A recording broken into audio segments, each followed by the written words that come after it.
Shalom, shalom, boa tarde. Estamos iniciando mais um encontro diário que nós temos durante a semana, da nossa paraxá semanal, as nossas leituras diárias. E hoje nós estamos no segundo dia da semana, segundo dia do Shabat. Portanto, nós estamos aí na nossa segunda aliá, a segunda leitura da paraxá semanal, que é a nossa 36ª paraxá, de nome Behalotecha, que significa essencialmente ascender, mas também traz para nós a mensagem, né?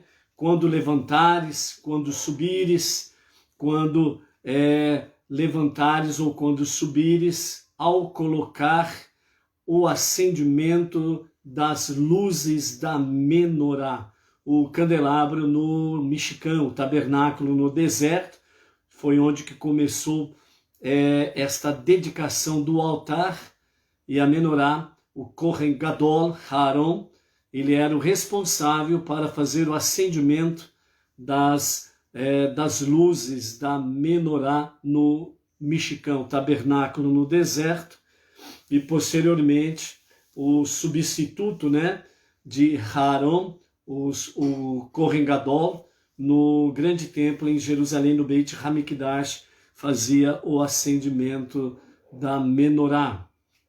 Hoje nós estamos no dia 248 do ano 5781, hoje é dia 13 de Sivan, e nós temos aí o calendário gregoriano, 24 de maio do ano 2021. A nossa gota de sabedoria de hoje, né? O ensinamento do nosso Rebbe Menachem Mendel, o tzadik da nossa geração, está trazendo para nós nesses dias um grupo de 13 ensinamentos que tem o título de Atos de Beleza, né? Então, atos de beleza. E nós vamos ver aqui qual é o ato de beleza do dia de hoje, que nós temos aí neste dia. Baruch Hashem, estamos aí com a Luciana Rodrigues, Marília, aqui interior de Bauru, região Bauru, e Vinícius Costa, Ribeirão Preto, também interior de São Paulo, Baruch Hashem, Luciana, né, e também os nossos aí participantes em A Tarde com a Torá, Bauru e região, no dia 13 de junho, nós teremos uma reunião em Bauru. Nós estaremos passando aí depois, né, a programação do dia, é um domingo, é dia 13 de junho, e nós teremos aí uma reunião em Bauru, uma reunião para traçarmos, né, metas, focos e objetivos para o movimento Bnei Noach, Bauru e região, para que nós possamos aí agir de uma forma mais contundente em Bauru e região. Então, né, pessoal, aí vamos marcando a data, 13 de junho, próximo futuro, onde nós teremos essa reunião em Bauru. Então, aqui o pessoal de Bauru e região estão convidados, convocados, né? Está sendo dada esta missão aí para o pessoal de Bauru e região, para estarem presentes no dia 13 de junho. Olha lá, hein? Vamos ver quem que vai atender a convocação, com coração voluntarioso, pela causa de Hashem, transbordante em amor. Ou seja, a convocação é uma convocação de amor para com Hashem e a sua obra Bnei Noach, as 7 leis universais aqui em Bauru e região. Então esse é o nosso compromisso aqui, dia 13 de junho, um domingo. Então vamos nos preparar para isso. Contamos com os demais para as preces, para que seja uma grande bênção essa reunião, né? E também tem aí a questão da Tzedakah, está aí na descrição do vídeo, aqueles que quiserem voluntariamente, né, fazer a sua doação, fiquem à vontade. Não esqueça, como diz o proverbista, o pouco com o eterno é muito, e o muito sem o eterno é nada. Então, né? Não importa o valor, mas esteja aí participando conosco dessa atividade Bauru e região, ok? Baruch Hashem, Malu, Palmas, Tocantins, já chegou por aí, né? Veio somar aí na nossa tarde com a Torá. A Malu, a outra Malu, essa é do Distrito Federal, né? Essa já é federal, a Malu é federal aqui, hein? E a Nicole Estevam, né? Shalom, shalom, Nicole, Baruch Hashem. Depois você posta aí, Nicole, né? Qual a sua cidade, qual o seu estado, para que juntos possamos conhecer da localidade que tu estás conectada conosco, ok? Vamos lá na nossa gota de sabedoria do nosso Rebbe Menachem Mendel, que diz assim, é uma resposta muito comum que o Rebbe ele dava quando alguma pessoa lhe questionava ou lhe perguntava ou noticiava a ele, né, algo positivo que aquela pessoa fez. Então essa pessoa, quando ela tinha sua entrevista com o Rebbe, então contava para ele, comentava com ele a respeito, né, de algo bom, algo positivo que ele fez. Então o Rebbe respondia da seguinte forma: é da natureza do homem nunca atingir metade de sua meta. Quando ele marca 100 pontos, tem de fazer 200 pontos. E quando consegue chegar aos 200 pontos, então ele começa a exigir mais de si mesmo e vai para os 400 pontos. Da mesma maneira, você também deve estar sempre crescendo em seus atos de bondade. Olha só. Primeira coisa, veja bem o que o Rebbe diz. Faz parte da natureza humana. Você tem uma meta para alcançar, e ele dá um exemplo aqui, né? Se a meta da pessoa é alcançar 100 pontos, quando ela chega nos 100 pontos, ela é automaticamente desafiada por si mesma para buscar os 200 pontos. Quando chega aos 200 pontos, ela é automaticamente desafiada por si mesma para buscar os 400 pontos.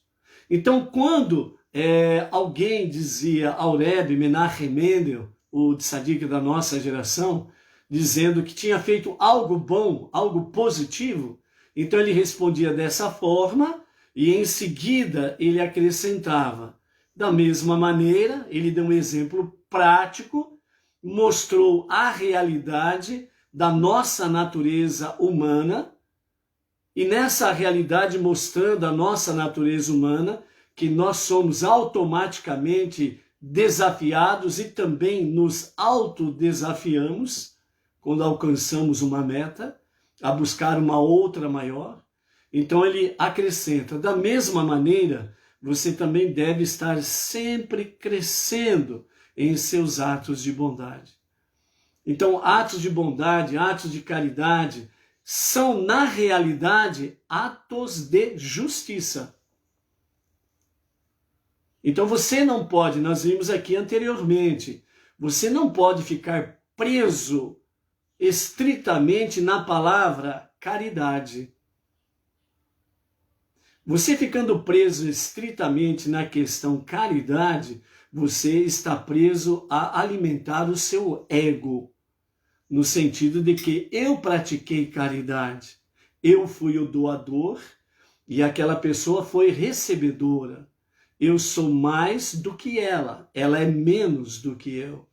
Quando nós ficamos limitados à palavra caridade, então nós ficamos escravos do nosso próprio ego. Foi o que o Rebbe nos ensinou esses dias atrás. E aqui ele vem novamente falar em atos de beleza, que nós estamos dentro de atos de beleza. Praticar caridade pura e seca não é um ato de beleza. Mas quando nós realmente saímos do nosso eu e saímos literalmente da caridade e nós praticamos então atos de justiça, a consequência natural dos nossos atos de justiça são sim atos de bondade, atos de caridade. Mas só que você não está preso a esse ato de caridade, a esse ato de bondade. Você está, no bom sentido, você está preso em atos de justiça. Isso que é importante. E é dentro desse contexto que realmente Deus quer encontrar a cada um de nós, em atos de justiça. Por quê? Porque quando nós praticamos atos de justiça, nós nos assemelhamos ao nosso Deus. E é isto que é agradável ao coração do nosso Deus. Então, portanto, realmente, não esqueça disso. Se você praticou algo bom, algo positivo, se você praticou um ato de justiça, então não esqueça, sempre procure crescer nos seus atos de justiça, alcançando as pessoas com bondade e caridade. Baruch Hashem? Ok? Vamos lá? Então, nós estamos na nossa 36ª Parashá, que é a Behaloterá, e nós temos aí o significado dela, essencialmente, na raiz, ascender. Mas também traz para nós a mensagem, né? Quando levantares, quando subires ao altar para colocar o acendimento da luz da menorá, quando acender a luz da menorá. Então nós vimos aí na nossa sinopse de ontem, a nossa introdução dentro da nossa paraxá, né, que os nossos sábios trazem, palavras muito profundas, elevadas, palavras que realmente alimentam, né, o nosso saber, e o nosso saber é importantíssimo, ok? Leocádia Pereira, shalom, shalom, chegando por aí. Quem mais chegou por aí? A Carla de Costa, e mais alguém aí. Não esqueça de dar um shalom para aparecer aqui para mim o nome dos que estão chegando, ok? Baruch Hashem. Então nós vimos aí dentro da nossa introdução as coisas preciosas que os sábios trazem para nós. E quando nós chegamos àquela famosa parte em que nos fala só quando realizamos isso, transformamos este mundo de maneira verdadeira e plena na morada de Deus. E aí nós somos chamados a atenção exatamente do quê? Só quando realizamos isso. O que é isso? O que significa isso? Vamos recordar. Então, o significado mais profundo dentro da Parashá Behaloterá, ela nos fala acender um pavio até que ele arda por conta própria. Então, apenas recordando também. Inês Martins, shalom, shalom, aqui de Pirajuí, ok? Quando se fala as instruções, né, que Deus deu a Moshe deu a Arão, e isso foi passado sucessivamente para os Kohanim. E nós aprendemos isso no nosso dia a dia. E semanalmente nós temos aí, né, as nossas mulheres, a Batinoa, quando vai acender as luzes para a recepção do Shabat. Então, quando acende o fósforo, né, quando acende a chama, e quando vai acender o pavio, então quando encosta o fogo no pavio, então o palito aceso só é retirado do pavio quando se percebe que ele pode por si mesmo manter a luz acesa, a chama acesa.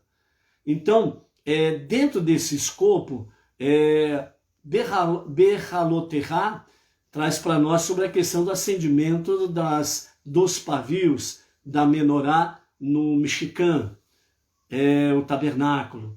E dessa forma, a partir do momento que Aaron ele percebe que o pavio já pode sustentar por si mesmo a chama, então é recolhido o acendedor. E aí ele vai, acende todas as outras chamas da menorá, usando o mesmo procedimento.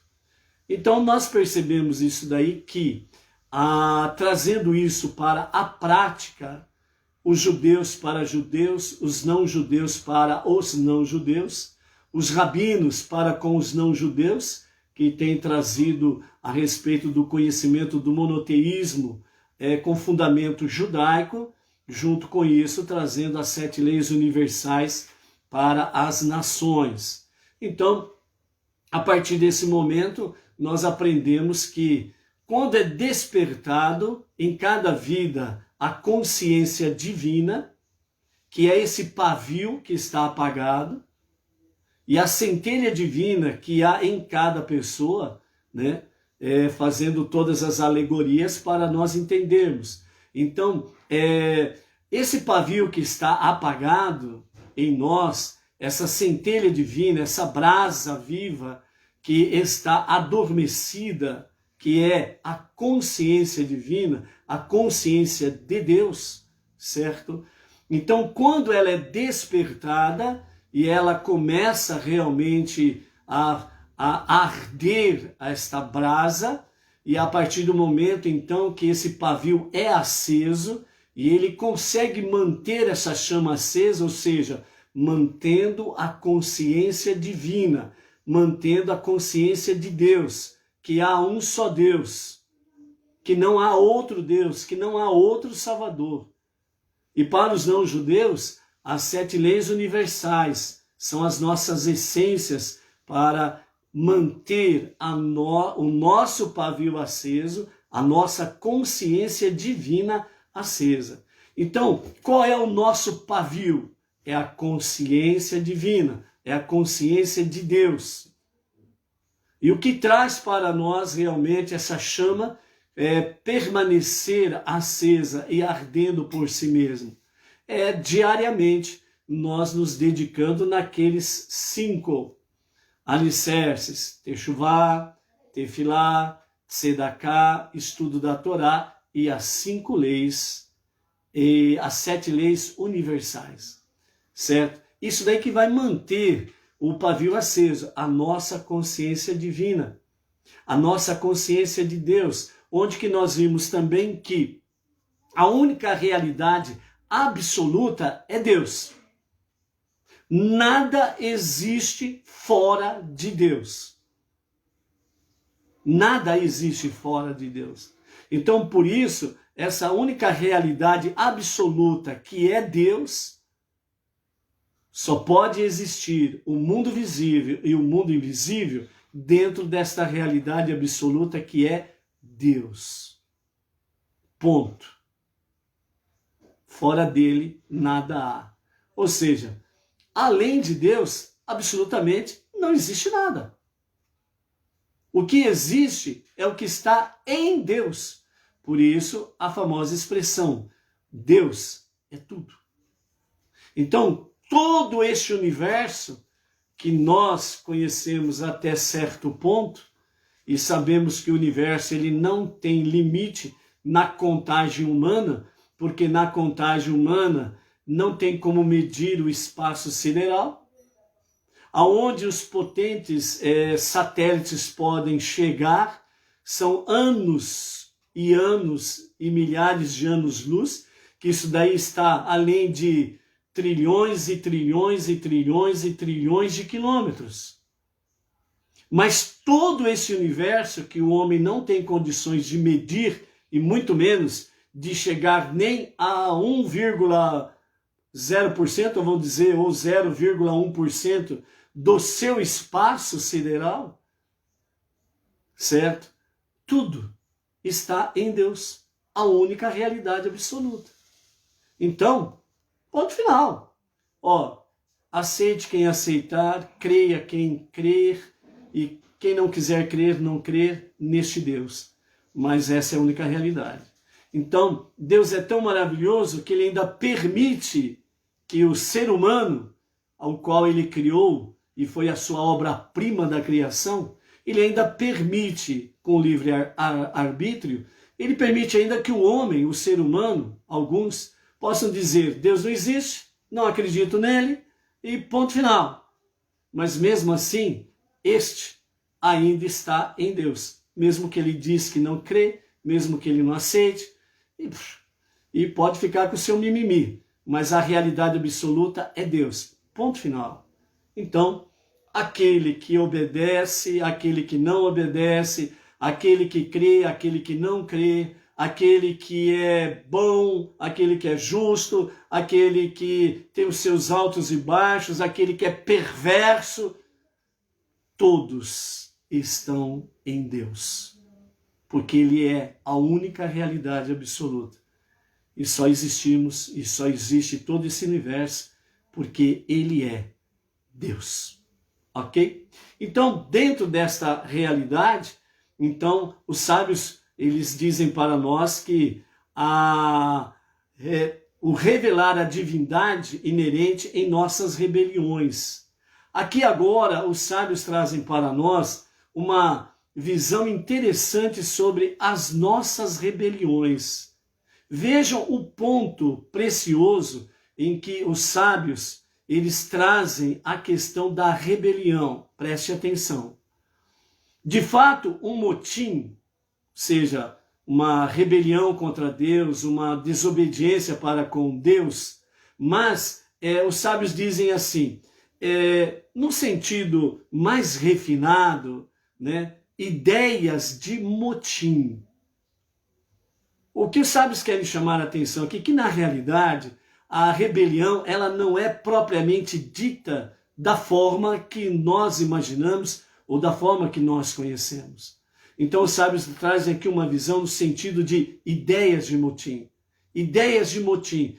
Não vou obedecer os mandamentos de Deus, não vou ser submisso a Deus, eu não acredito em Deus, eu não confio em Deus, Ele não existe. Então isto tudo os sábios trazem de um ponto de vista sobre ideias de motim. Ok?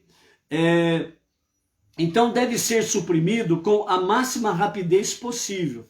Não resta dúvida que tem que ser tratado o mais rápido possível e da melhor forma possível.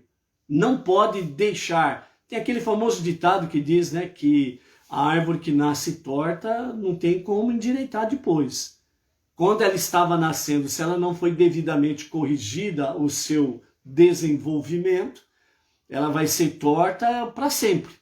Então a árvore que nasce torta morre torta. É o ditado popular, não é isso? Então é uma realidade. E aqui os sábios estão dizendo, toda ideia de motim, ela precisa ser tratada da máxima rapidez possível.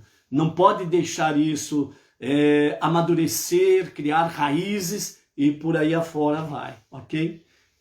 Elias Fernandes, shalom, shalom Elias, que Hashem abençoe você e a família aí, ok? E aí, continuando, ele diz, então deve ser suprimido com a máxima rapidez possível, e se para isso precisarmos forçar-nos a adquirir uma segunda natureza, a divina, que o façamos então. Porém, o modo mais eficaz de debelar uma rebelião é expor a sua verdadeira natureza. Ou seja, por que você é rebelde a Deus? Por que o ser humano ele levantou-se em motim contra Deus? Então os sábios, não esquecem, ele está trazendo aqui uma ideia de motim. E dentro desse escopo, ele está dizendo, então para tratar seriamente com referência a essa questão de rebelião, então é a melhor coisa a fazer, e ela é mais eficaz, é realmente expor a verdadeira natureza dessa rebelião. Então vamos ver a que ponto que os sábios nos trazem para meditarmos, refletirmos com esta realidade. Então, 2 pontos para os nossos sábios, para os nossos mestres, e a eles a palavra. Nossa recusa em nos satisfazermos com nosso entendimento atual de Deus e nossa aversão à superficialidade de nossa relação com Ele. Nossa rebelião exprime nosso desespero, que é: se a vida divina consiste apenas nisto, eu não quero. Olha, prestou atenção nisso? Chamou a tua atenção essa questão? Você pode dizer: peraí, mas que negócio é esse? Além de se rebelar contra Deus ou ter ideias de motim contra Deus, a minha expressão dessa rebelião é porque eu não estou satisfeito com o entendimento atual de Deus e que também eu tenho aversão à superficialidade da minha relação com Ele? Ou então a minha rebelião exprime o meu desespero que, se a vida divina consiste apenas nisto, não a quero. E aí, como que fica essa conversa? Que jeito que vamos entender isso? Que jeito que você está entendendo isso? Então a rebelião tem uma explicação? A ideia de motim contra Deus tem então algo para se entender com esta realidade? Então nós precisamos, como diz o outro, né? Precisamos destrinchar esse feixe aqui, né? E ver o que temos aqui, o que nós vamos entender com essa questão aqui, ok? Iranilde Pereira, shalom, shalom. Sob essa luz, nossas rebeliões anunciam o nosso desejo sincero de retornar a Deus. Retornar. Qual palavra que nós lembramos? Retornar a Deus. Qual é a palavra que você lembra? Lembra lá atrás? Qual que é a palavra de retorno a Deus? Alguém lembra? Escreve aí. Então, sob essa luz, nossas rebeliões anunciam o nosso desejo sincero de retornar a Deus. Luciana Rodrigues, Techuvá, Baruch Hashem, parabéns. A Maria Luísa, lá de Tocantins, isso mesmo, Techuvá. Então está vendo aqui que Techuvá, a sua verdadeira expressão, não é arrependimento. Inês Martins, Techuvá, Baruch Hashem. Então, a tradução correta de Techuvá é retorno a Deus. Esse retorno a Deus é que nos leva ao arrependimento. Arrepender-se e não retornar a Deus é aquela famosa questão do remorso. Eu fico por um tempo com aquele remorso na minha cabeça. Ai, meu Deus, por que eu fiz isso? Por que eu fiz aquilo? Ai, meu Deus, por que eu falei isso? Por que eu falei aquilo? Passou o tempo, a cabecinha já ficou fresca, né? Esquece rapidamente. E aí, faz de novo. Aí vem o remorso de novo. Entre aspas, o remorso e o arrependimento, eles acabam ficando como irmãos gêmeos aí nessa história. Mas quando nós vamos para a Techuvá, a verdadeira Techuvá, que é o retorno a Deus, então isso nos leva ao verdadeiro arrependimento, que é o quê? Mudança de direção, mudança de foco. É onde que realmente nós nos arrependemos e abandonamos a velha prática da ideia de motim contra Deus, entendeu? Então, dentro disso daí, as nossas rebeliões anunciam o nosso desejo sincero de retornar a Deus, de restabelecer nossa relação com Ele em nível muito mais profundo do que em qualquer momento anterior.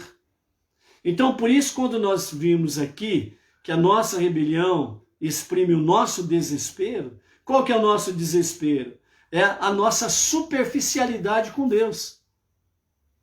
Não temos um real amor para com Deus. Não temos um real envolvimento com Deus. Então, levamos uma vida superficial. devagar e não profunda. Então, dessa forma se exprime o quê? O verdadeiro amor. O verdadeiro amor, ele não é superficial.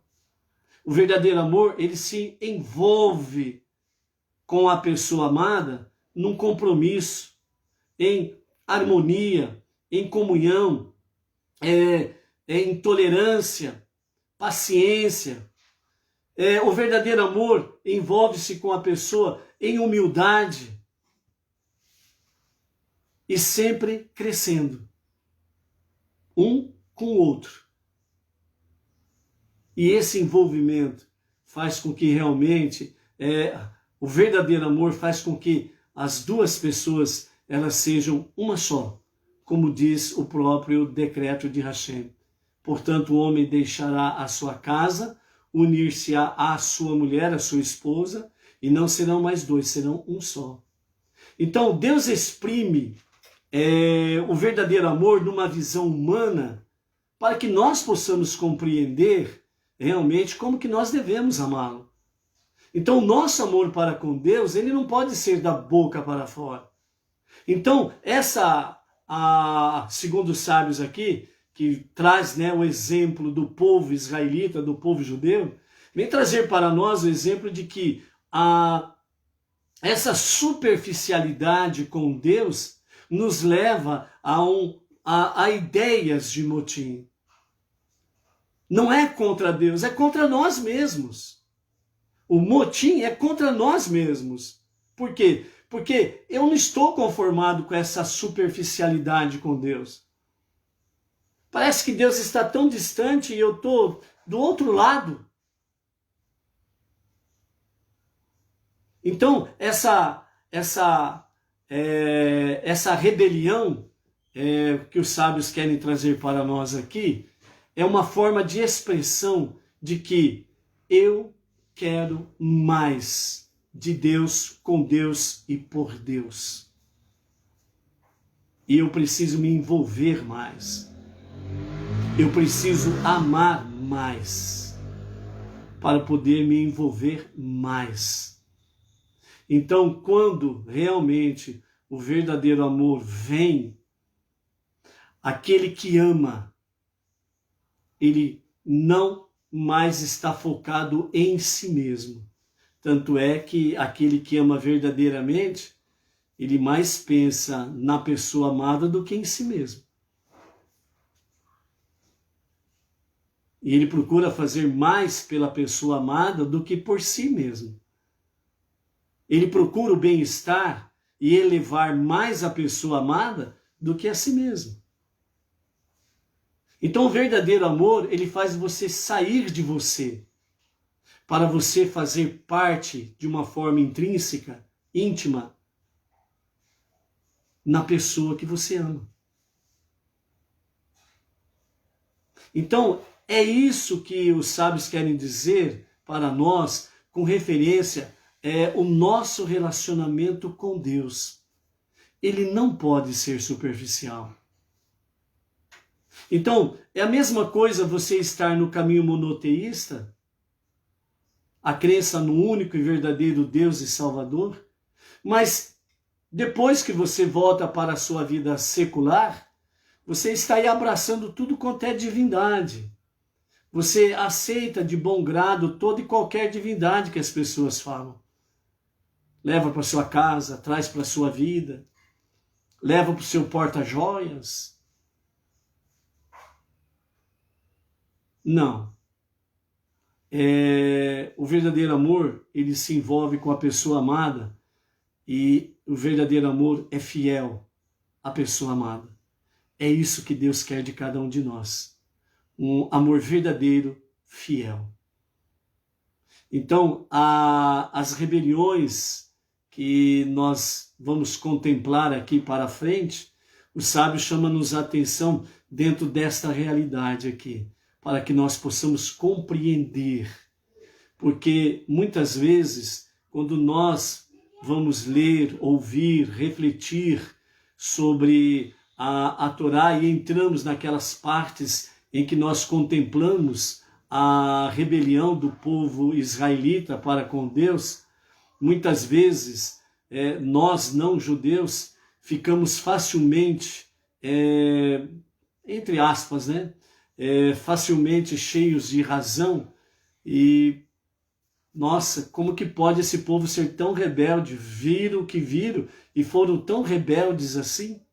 Então fica muito fácil para, entre aspas, julgá-los. Mas nós não temos a mesma habilidade para julgar a nós mesmos. Então, por isso, o amor verdadeiro, ele se envolve com Deus. E você e Deus não são dois. Vocês terão unidade, unicidade. É isso que Deus quer, não somente com o povo judeu, mas com as nações, para que venham realmente se envolver com Deus de tal forma para que nós possamos cumprir a nossa missão suprema, que é transformar esse mundo no lar de Deus, para que Deus, o povo judeu e as nações sejam de fato uma unidade em amor. Ok? É isso daí. Vamos em frente na nossa aliá de hoje. A nossa segunda aliá, nossa segunda leitura de hoje, ela está no capítulo 8 de Números, Bamidbar, no deserto, a partir do versículo 15 até o versículo 26. Vamos aí fazer a leitura e depois vermos algumas mensagens a mais que os sábios trazem para nós, ok? Então vamos lá, capítulo 8, verso 15 ao 26. Depois disso, os levitas servirão a tenda da reunião. Você também purificará a família de Merari e os agitará como uma oferenda agitada. Pois eles estão dedicados a mim, dentre os filhos de Israel, para transportar o tabernáculo e dedicados a cantar no tabernáculo. Nós estamos vendo aqui, né, a família, os descendentes de Gershon, filho de Moshe, os descendentes da família de Querate e os descendentes da família de Merari, né? Então, esses três cabeças de famílias e os seus descendentes têm as responsabilidades do trabalho no tabernáculo. E aqui, nós na sequência, né, na nossa aliá de hoje, nós temos aí a referência à família, os descendentes de Merari. E logo em seguida nós vemos aqui no versículo 16, que Deus fala que estes levitas, né, e os seus descendentes, eles são dedicados a mim, diz o Eterno, dentre os filhos de Israel, para transportar o tabernáculo e dedicados a cantar no tabernáculo, né? Então aqui nós vemos que a tribo de Levi e os seus descendentes, eles tinham, além do trabalho de transportar os utensílios e tudo aquilo concernente ao tabernáculo, eles também tinham a responsabilidade do louvor na casa de Deus. Essa é a questão. Então, os levitas, eles eram responsáveis não só pelo transporte do tabernáculo, mas também eles eram responsáveis pelos louvores na casa de Deus. Então, por isso que no meio religioso aí, né, a gente sempre está vendo aí, né, as pessoas se intitulando, né, levitas, né, tribo de Levi e por aí afora vai. Então, para ser um levita, precisa ser um judeu e precisa nascer dentro da tribo de Levi para ser um levita. Fora isso daí, levita paraguaio, né? É apenas palavras vãs, né? E dentro da Torá, nós aprendemos aí que nós temos que ser o que somos. Nós não podemos espelhar o que nós não somos, né? Então, nós somos não-judeus que passamos a acreditar no monoteísmo autêntico e verdadeiro com fundamento judaico, que vem do povo judeu, que vem do judaísmo, que vem do Monte Sinai, que vem dos patriarcas. Esse é o monoteísmo bíblico, real e verdadeiro. E esse é o único monoteísmo em que Deus se manifestou favorável. Qualquer outro, Deus não se manifestou. Esse foi o único que Deus se manifestou favorável, porque foi ele que revelou esse autêntico monoteísmo, ok? Então, essa é a realidade. Então, nós vemos aqui que os levitas eram responsáveis, além do transporte dos utensílios e demais objetos do tabernáculo, eles eram responsáveis pelo louvor na casa de Deus.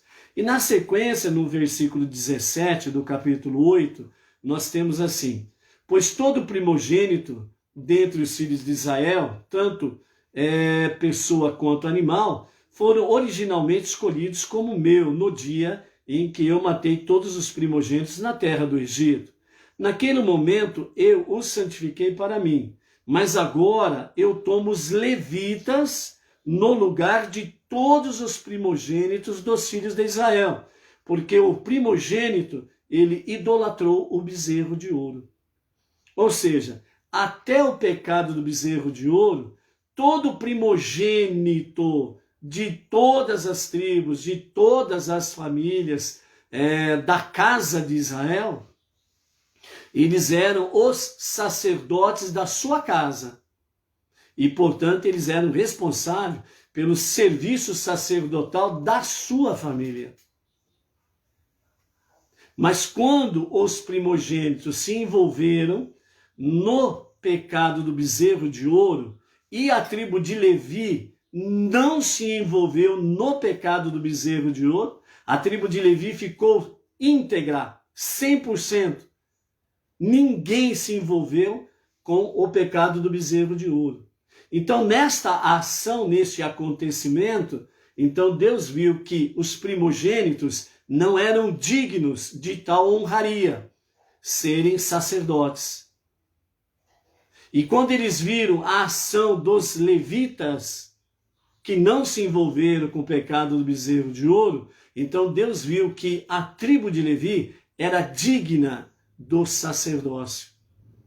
Então, por isso, Deus falou de forma bem clara e expressa: então eu tomo os levitas no lugar de todos os primogênitos dos filhos de Israel, porque o primogênito idolatrou o bezerro de ouro.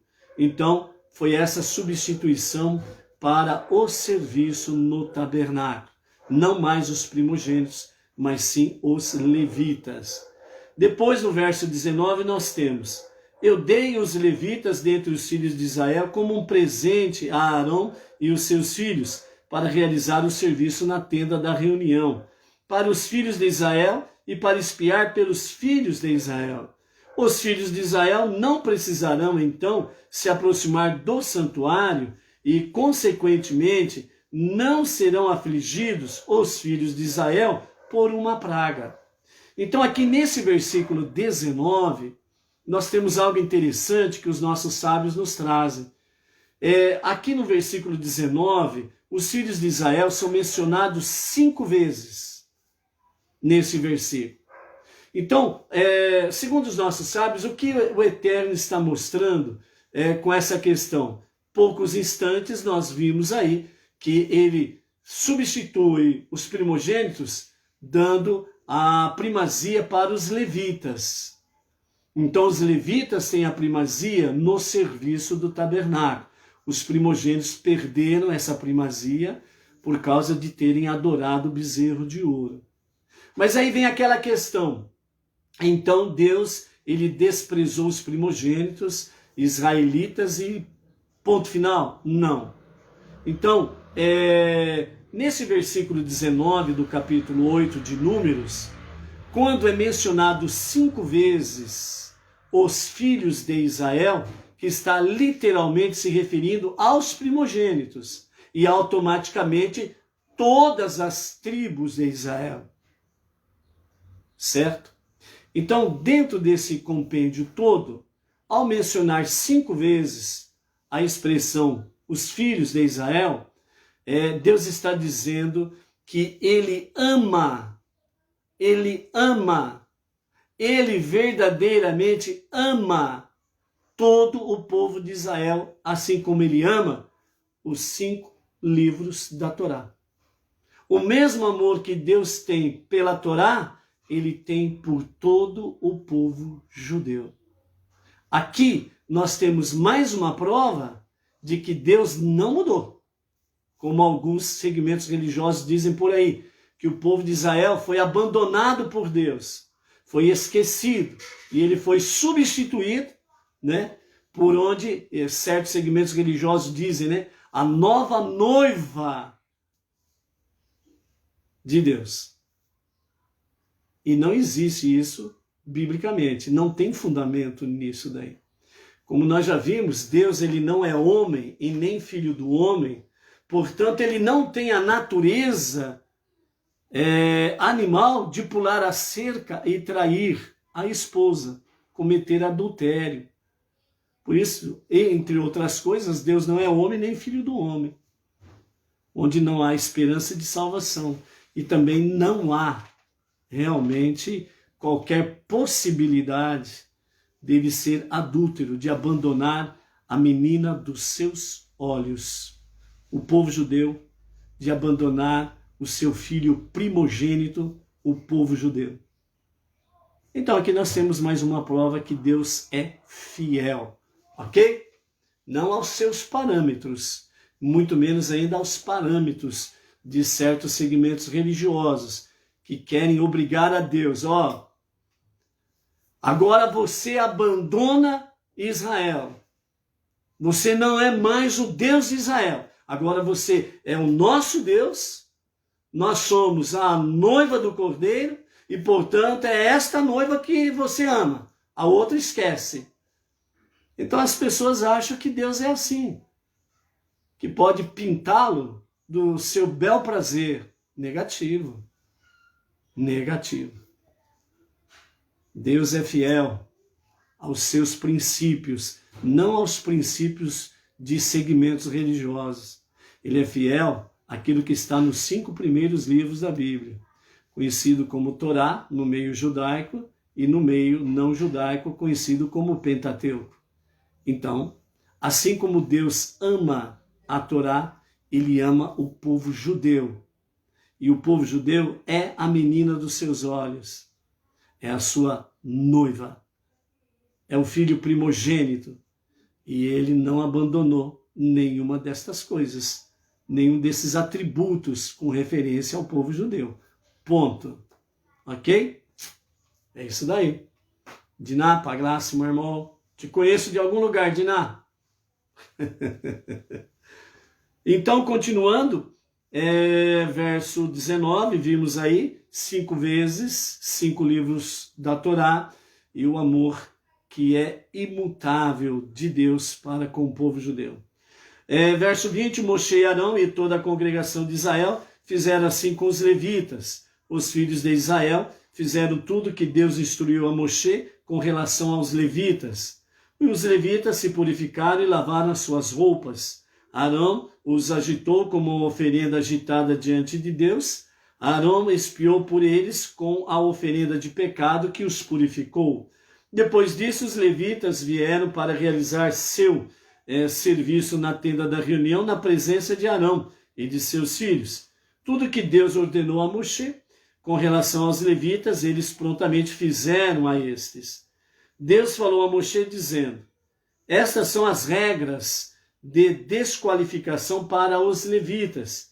Ele está qualificado a servir na tenda da reunião a partir de 25 anos de idade. Ele não está mais qualificado para o trabalho a partir dos 50 anos. Ele não mais servirá. Com esta idade, ele pode se posicionar de volta da tenda da reunião, em volta, da tenda da reunião, para ajudar os seus irmãos a guardar sua tarefa de erigir e desmontar a tenda. Mas ele não poderá realizar o serviço. Esta é a lei de como os levitas devem realizar as suas tarefas, ok? Então, nós temos aqui a nossa aliá, encerramos aqui a nossa segunda aliá, E com a graça bendita de Hashem, amanhã nós estaremos aí então com a nossa terceira aliá. Os desafios, o entendimento sobre as ideias de motim, rebeliões, são coisas que nós precisamos estar analisando, não de forma simples e superficial. Assim também nós precisamos analisar a nossa relação diária com Deus, que ela não pode ser superficial, ela não pode ser leviana, ela tem que ser real, verdadeira, profíncua. Ela precisa cada vez mais ser, cada vez mais se nos envolvermos, né, nesse amor sincero, verdadeiro para com Deus e nas coisas de Deus. Portanto, não vamos abrir mão do nosso amor verdadeiro para com Deus, porque o seu amor para com o povo judeu e o seu amor para com a humanidade, que foi a primeira aliança, o primeiro pacto que Deus fez com Noé após o dilúvio, ele fez com a humanidade. O seu amor é real e verdadeiro, e nós não podemos perder essa oportunidade de nos envolvermos cada vez mais com o amor de Deus. Por isso, ame, mas não seja superficial.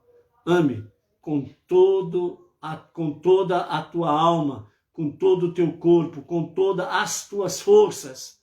Ame verdadeiramente a Deus e ame o teu próximo como a si mesmo. Dessas duas questões depende realmente toda a lei da Torá. Ok? Pela graça de Hashem, amanhã, à tarde com a Torá, é o nosso encontro. Shalom, shalom.